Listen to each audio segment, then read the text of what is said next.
A Crown of Swords begins with Elaida. She is reading a message she received saying that Rand al'Thor has been captured and is being brought to the White Tower. Elaida's plan is to keep Rand in the White Tower and control him until he has to fight the Dark One at the last battle. She has also received reports saying that Rand and Mazrim Taim have been gathering a large force of male channelers at the Black Tower, but Elaida does not believe they could have gathered that many male channelers, so she decides to only send 50 Aes Sedai to confront the Ashaman. Elaida's keeper of the chronicles, Alviarin, also informs Elaida that the rebel Aes Sedai have chosen Egwene al'Vir as their armorland seat, and that they're marching towards Tar Valon with Gareth Bryn's army. Afterwards, Alviarin goes back to her room and she finds the Forsaken Mesaana waiting for her. Alviarin is Black Aja and she reports to Mesaana. After Alviarin tells her what she told Elaida, Mesaana shows her how to make a gateway but tells her not to show anyone or use it without permission. Later, an Aes Sedai that survived the Battle of Dumai's Wells arrives and tells Elaida that the mission to kidnap Rand went completely wrong. She says that the Aiel and hundreds of Ashaman arrived and defeated them. Elaida is horrified by the news, and Alviarin points out the fact that there were hundreds of Ashaman at the battle, and Elaida only sent 50 Aes Sedai to deal with them, and now it's too late to warn them about the size of the Black Tower. Alviarin tells Elaida that if she doesn't do what she tells her, she will have the same fate as Swan Sanche before her. Elaida is now desperate and decides to do whatever Alviarin tells her to do. After the Battle of Dumai's Wells, Sevanna and the Shaido go on the run and they stop to rest at Kingslayer's dagger. Samael has been working with them, but they don't know his true identity. He tells Sevanna that Rand's forces know where they are and they're currently on their way to finish them off. He gives Sevanna an oath rod, which is used to make any female channeler obey, and then he makes gateways for the Shaido that all lead to different places, but the Shaido don't know this. Some of the Shaido appear close to Rand's forces and they're immediately decimated. We then see Pedro Nile playing stones with Morghese Trakand.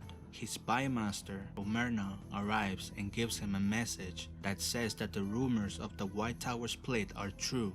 As he is reading the message, he is killed by Omerna, who is then immediately killed by Aemon Balda.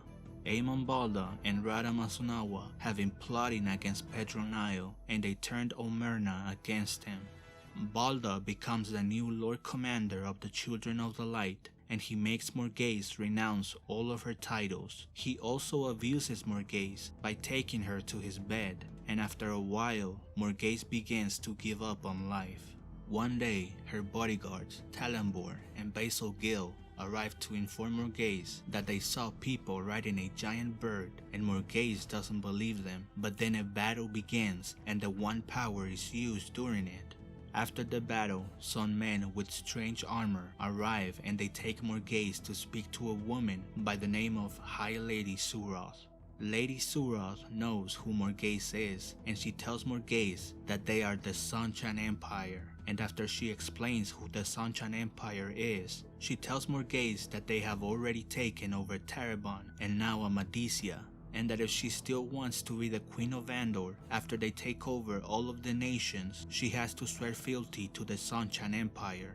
Morghese goes back to her room and she thinks about her options. She doesn't want to be the puppet of the Seanchan, so she renounces the throne of Andor and tries to commit suicide so that Elaine can be the next Queen of Andor, but her nurse Lini manages to stop her and changes her mind. Then her bodyguards arrive with a man named Balwer, who used to be the secretary to Pedro Nile. He tells her that he can get them out of the city and away from the Seanchan, and they all agree to go with him. Balwer manages to safely take Morghese and her group out of the city. Egwene al'Vir and the rebel Aes Sedai are marching towards Tar Valon with Gareth Bryn's army. On the way, Egwene realizes that there's some Aes Sedai missing, and she's told by Shiriam that they went to the White Tower to spread the tale that the Red Aja set Logain up as a false dragon. Suddenly, Egwene feels pain through the atom that she shares with the Forsaken Mugidian, and she immediately goes to check on her, but Mugidian is nowhere to be found. Egwene knows that a man channeled to set Mugidian free and worries that it might have been Logain, but she thinks that it's more likely that a male Forsaken came and rescued Mugidian. Then Egwene goes to Tel'aran'rhiod and she speaks to the Wise Ones and tells them that she is now the Revel Aes Sedai's Amyrlin seat, and that she knows that they most likely did this because the Revel Aes Sedai think that they can control her. Egwene notices that the Wise Ones are hiding something from her, but she doesn't say anything. Back in the real world, Egwene speaks to Gareth Bryn and he tells her that more and more men have been arriving to join his army, and that the band of the Red Hand, which is temporarily being led by Lord Talmonis, has also been growing in size. Mat Cauthon went to Evudar and he told Talmonis to follow the Revel Aes Sedai wherever they go. Mat and the Band have the reputation of never losing a battle, and because of this, the Band has been growing a lot. Gareth Bryn also informs Egwene that a rumor of Rand swearing fealty to Elaida and the White Tower has been spreading. This makes Egwene laugh hysterically and she tells him that that will never happen. Back in the camp, Egwene learns that an Aes Sedai named Myrelle has Lan Mondragoran as a warder.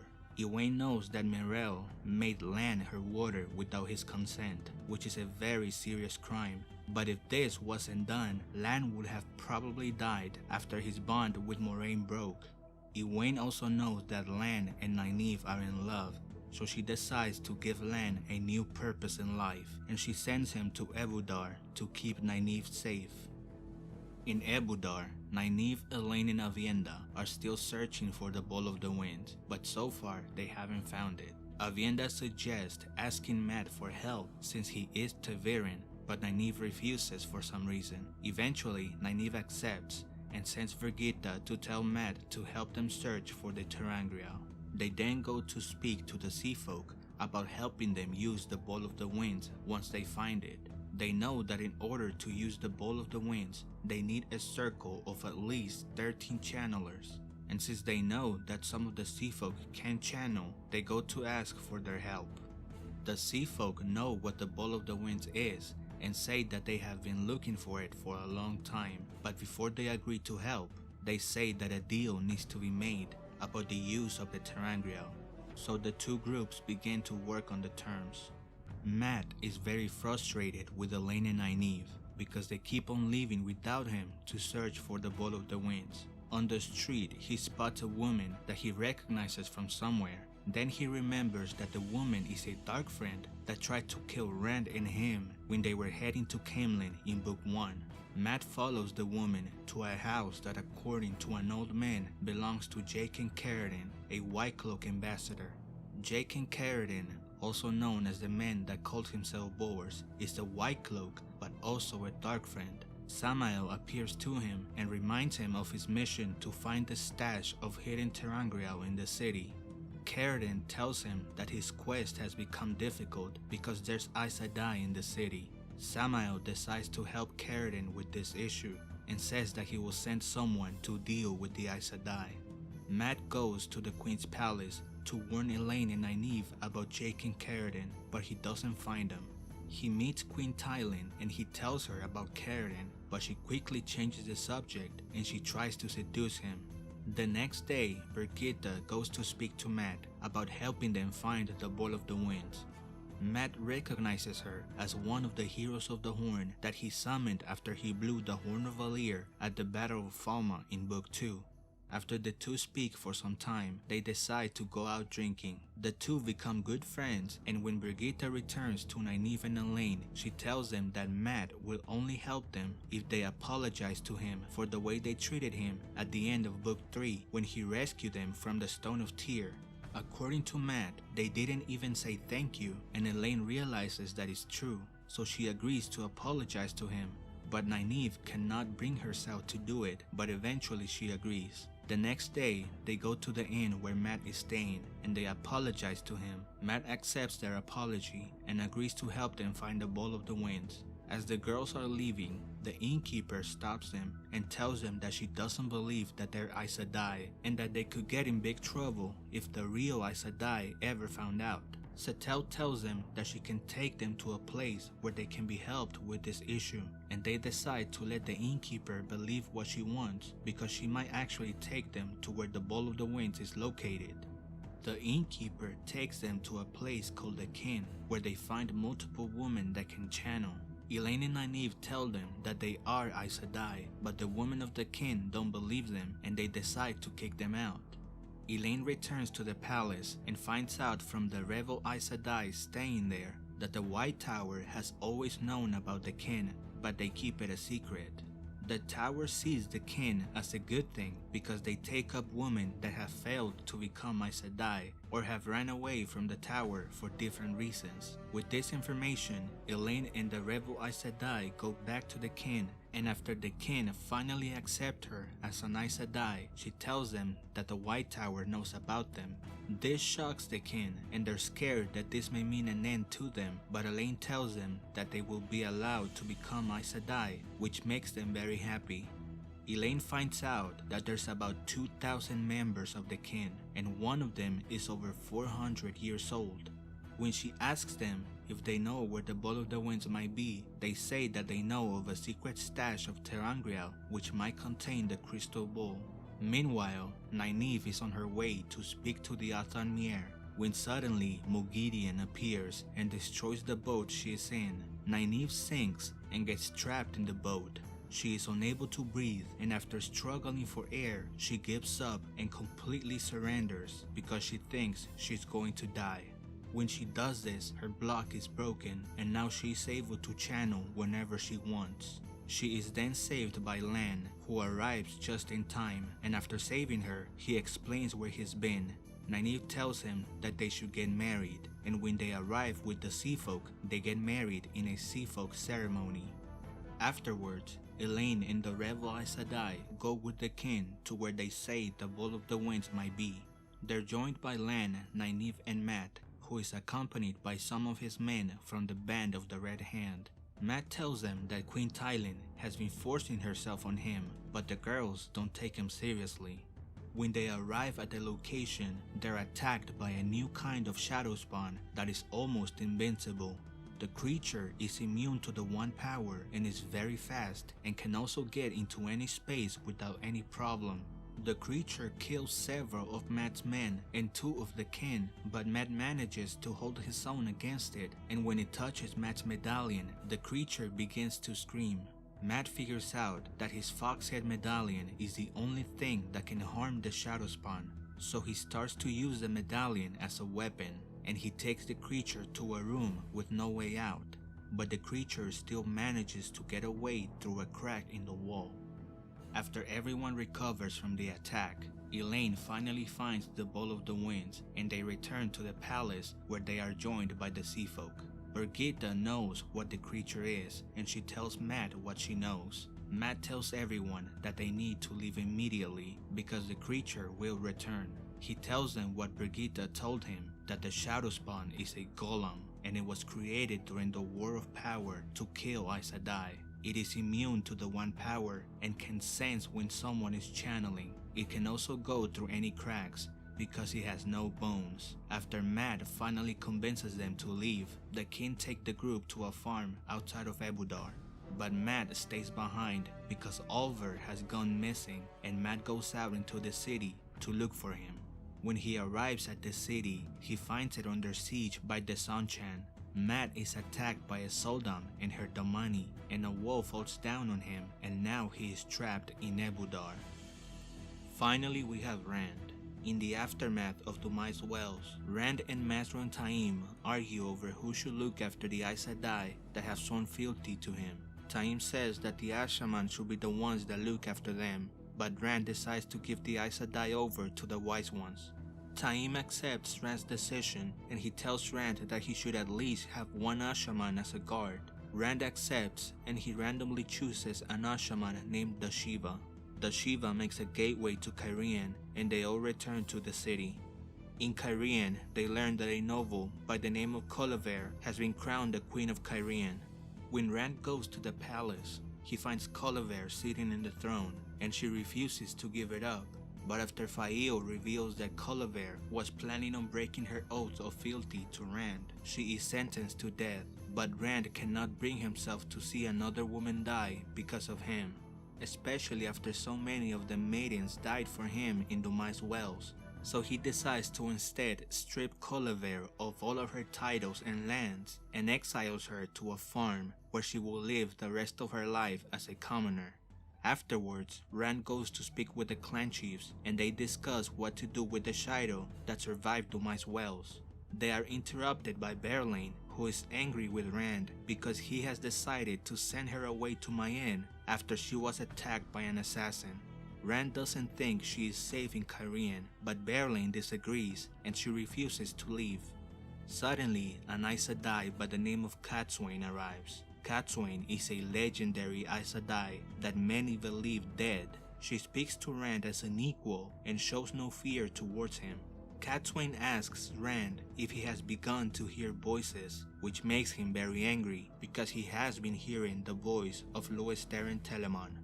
After Cadsuane leaves, he is informed that the philosopher Heret Fel was found dead.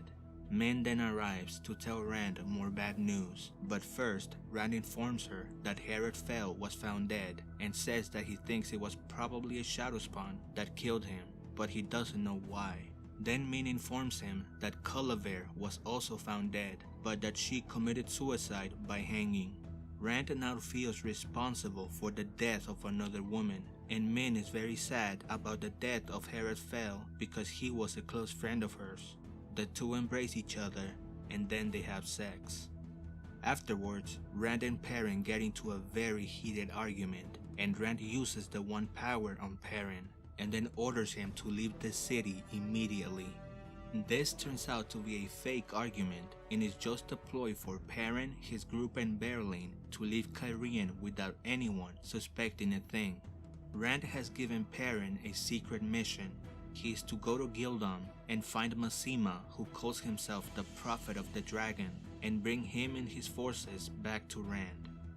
Min goes to see Rand and he apologizes to her because he thinks that he forced himself on her when they had sex. Rand is currently in a bad state of mind and he doesn't think that Min would want to be with him, so she tells him that she loves him and that she wants to be with him. Rand then decides to go deal with the Sea Folk that have been waiting to speak to him for some time. He takes some Aes Sedai with him and he tells the Sea Folk that he is the Dragon Reborn and therefore their Coromor. He wants them to serve him, but the Sea Folk want to negotiate a deal first. Rand agrees and the negotiations go very well for him because he is the most powerful Ta'veren ever, and the Sea Folk feel the Ta'veren effect and they start agreeing to Rand's terms. Rand wants them to transport men and supplies to his allies and also keep a close eye on the ocean because he knows that the Seanchan will return at some point. After a while, Rand starts to feel claustrophobic and tells the Aes Sedai to finish the negotiations for him. Rand has been feeling claustrophobic ever since he was kidnapped and kept in a box by the White Tower Aes Sedai in the last book. He decides to go see the Cairhien rebels that have been staying outside the city, and when he arrives at the rebel camp, he finds Cadsuane and other Aes Sedai in attendance. After he speaks with some of the Cairhien nobles, one of them challenges him to a duel and Rand accepts. As Rand and the men fight, a mysterious fog appears around the camp and an Aes Sedai is snatched away by something. Rand and the remaining Aes Sedai begin to retreat, and as they're doing so, Rand sees a woman being attacked by something and he uses Balefire to save her. Cadsuane is outraged that he used Balefire and the two begin to argue. Padan Fain appears out of nowhere and he stabs Rand with the Shadowlugga dagger and then he gets away. Rand is unconscious and the Aes Sedai take him back to the palace and they try to heal him, but they can't. An Ashaman that specializes in healing arrives and he notices that Rand was stabbed in the same exact spot where he got stabbed by Ishamael in Book 2. He says that the two wounds are two different types of evil, but he manages to separate them from Rand and the two evils begin to fight each other. The Aes Sedai are so impressed by the Ashaman's healing that they beg him to show them what he did. After 2 days, Rand wakes up, and Min tells him of a new viewing she's had. Cadsuane is going to teach him and the Ashaman something that they won't like. He then decides to finally put his plan into action and goes after Samael. Rand and his forces travel to Illian, and after they arrive, Samael travels to Shadar Logoth and Rand follows him. In Shadar Logoth, he finds Trollocs everywhere, and he also comes across Leah, who is the maiden with the spear that disappeared in Shadar Logoth in the last book. Rand tries to help Leah, but as soon as she recognizes him, she runs away. With Rand distracted with Leah, Samael channels lightning at him and Rand almost falls into a trap, but he is saved by a mysterious man in black. Then Mashadar appears and Rand attacks it with Balefire. The mysterious man does the same thing and their Balefire streams become one. When this happens, Rand starts seeing double and he becomes disoriented for a moment, but they're able to drive Mashadar away. The mysterious man tells Rand where Samael might be hiding and then he leaves. When Rand finds Samael, he sees that he's about to be attacked by Mashadar, and just as he's about to Balefire him, he sees Leah about to be consumed by the Black Wind. So he Balefires her instead because he doesn't want her to suffer at the hands of Mashadar. He then notices that Samael is nowhere to be seen, and since he never felt him channel to escape, he assumes that he was killed by the Black Wind. Mashadar then starts consuming all of the Trollocs, and Rand returns to Illian. In Illian, Rand finds the Council of Illian waiting for him. They say that they don't want to fight, and he is given the Crown of Swords. Rand accepts it, and he becomes the new King of Illian.